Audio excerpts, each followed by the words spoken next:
been a pleasure to cover Core 6 and the athletes that have come through here the last few years. I know he goes to bat for you guys. If you guys didn't know that already, he stays on us in the media to make sure you guys all get the exposure that you deserve. He stays on these coaches to make sure they know who you are. And the proof is in the pudding of his hard work of this event tonight. He always talks about the takeover. This is the takeover. About just over 3 years ago that I was standing inside a very small indoor field in Chicago for the first Core 6 showcase. And you didn't know it then, but what this has become in a short amount of time is a testament to Paul and his staff and the hard work they've put in and the power of their networking that can bring together top athletes that I'm seeing out there, outstanding coaches from around the country, media, and other people who have come to support the program. So that's a testament to what they've been able to accomplish in their short time here. Our players all the time about it. They say, well, high school was the greatest time. Or the coaches get up and say, college was the greatest time. You know what's the greatest time? Right now.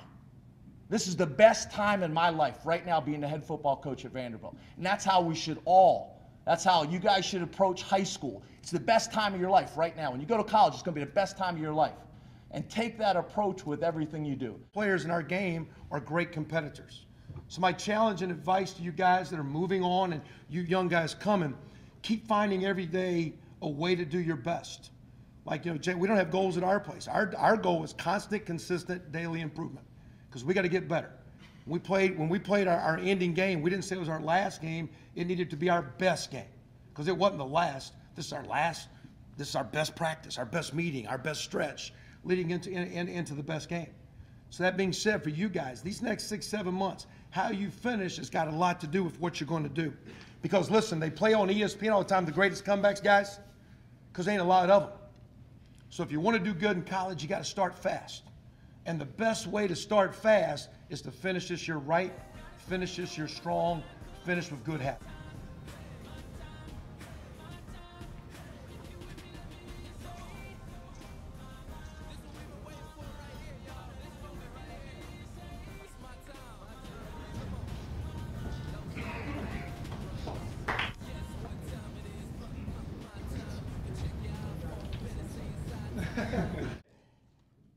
But I went to a summer camp, and I proved why I was talented.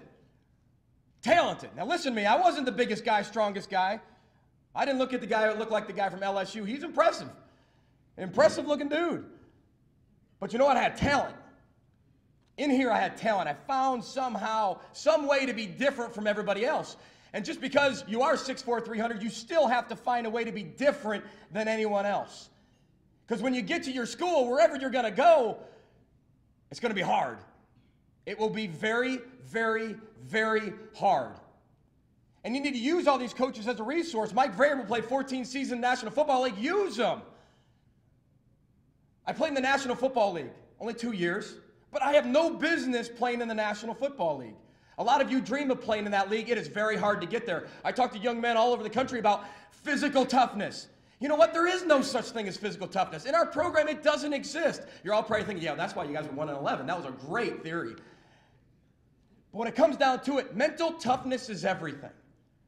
It is uncommon, men, to stick your face on somebody. That is not common. You go on the street and walk right outside this beautiful Carlisle, go ahead and punch someone in the face or headbutt them and see what happens. It's not common. You're different. You play a different game. You play a tough man's game. But I love going around the country and people talking about a man. It's a man's game. What is a man? Well, it's a man. We define everything in our program. And a lot of people define me as a gimmick coach. That's okay. We have values and we have a program that we are building. But I love when people talk around the country about men, but they don't define it. We define a man in our program that's taking accountability for your actions, and that's all it is. It's not how tough you are, it's not how many kids you have, not how many wives you had. It's not that part. It's about taking accountability for your actions. And every single one of you, when you go up and you grow up, and here you go, you're going off to school, going off to college, the recruiting, I'll be honest with you, it stops. It stops. This type of recruiting. But the people that are right in the program that you're going to, if they are the right people, they're going to continue to recruit you at the school they're at. The number one thing that we talk about in our program is recruiting. And people look at me and I don't say anything, but then they go ahead and say, well, what about the people in your program? I said, I just said recruiting.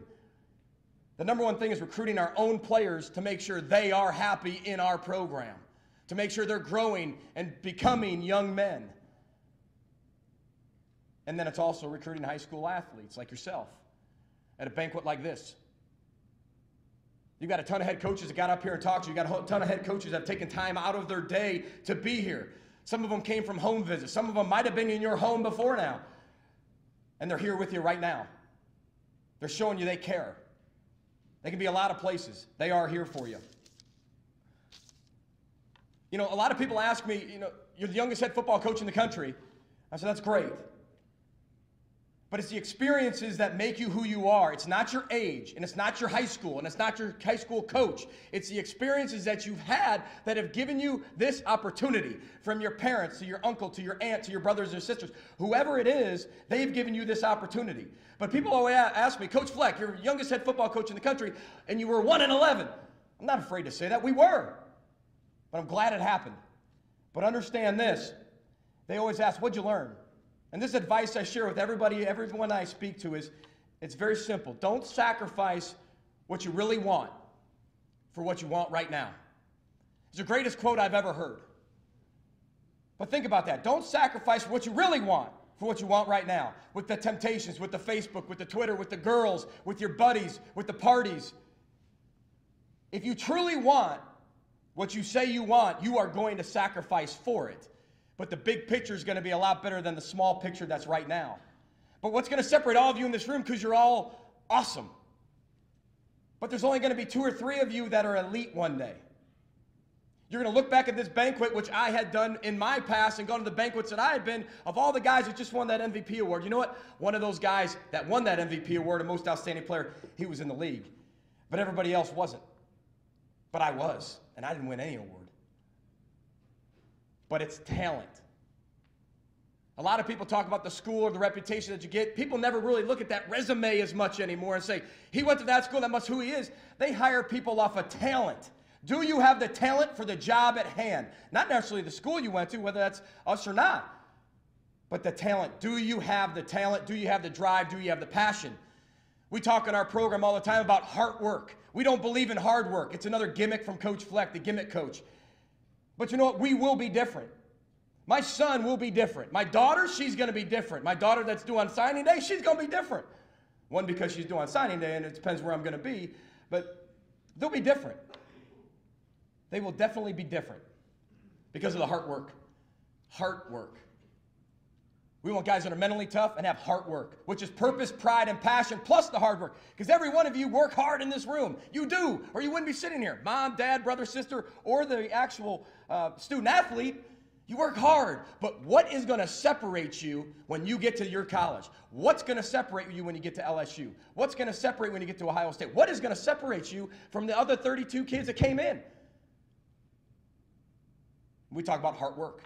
That's why you're going to be hired with purpose, pride, and passion. Have it for the rest of your life. 2 more things. Then I'll get you out of here. There's one other quote that I really love that I share with young people all the time, and I share with my wife and my kids.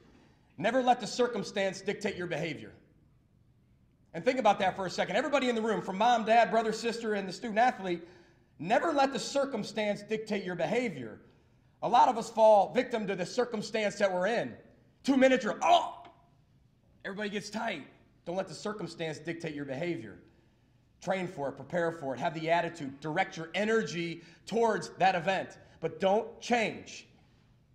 Don't let the circumstance at hand dictate your behavior. Don't let that piece of plastic or glass define you. No ceilings. No ceilings. A lot of people talk about doing your best. Do your best. We don't talk about doing our best. We talk about changing our best. Because if your best never changes, where are you going? You're hitting the ceiling the entire time. If you take one grasshopper in one jar, the other in the other jar, and you screw the other one off and you keep the other one on, and you raise them for a year, guess what? Take the jar off the one that had the top on it. When he jumps, he'll never escape the jar. Change your best on a daily basis, men. Change your best. Never be satisfied with who you are. And you know what it's like to look around the weight room and say, who's working and who's not? You know it, and you know it internally. Last thing I'm going to leave you with is a thing that we have in our program that's really from my family, and that's called Row the Boat. Some of you have heard it, some of you haven't, but that's a family philosophy of the Flecks. And it's very simple. It comes down to 3 parts that every single one of you can use. And I understand that a Bronco and a boat have nothing to do with each other. I get it. But that's not what it's about. There's 3 parts to it. There's an oar, there's a boat, and there's a compass. The oar is the energy that you bring on a daily basis to life. Your life, your individual life. What are you bringing to the table? Is your oar in the water at all times? Good, bad, ugly. Is your oar in the water? Or do you pull it in the boat when times get tough, when the rains come and the storms come and the rapids are there? Do you pull it in? Or do you keep the darn thing in the water and are you rowing and doing your part? Is your energy there to attack the day and win the day? Is it? Next is the boat. The boat's the most important part because that's the sacrifice you are making to make sure your goals of the NFL, to be at this banquet, to win one of those awards, if you're a 15, 16, 17, what are you willing to sacrifice to make sure that happens? And you're building your boat right now as you speak. Whether you're listening to me or letting it go one in ear, out the other, or you're ready to go and you're jingling your keys, or you're really paying attention. Because all around you, there's going to be people who want to drill holes in that boat. Have the horse kick the boat, turn the boat over, flip the boat. That's fine. That's life. If you don't have enemies, you're not standing up for what you believe in. Enemies, you're okay. Enemies are fine.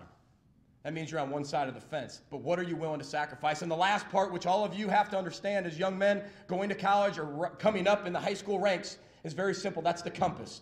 The compass is the direction of the boat. Which way is it set by the leader? You might be the leader at your high school. I'm the leader of my program. It is set one way, and that set way does not change. There's a lot of things that try to get it off base, but it will not change. We are going that direction. What example are you setting? What direction does your compass point to when your teammates look at you?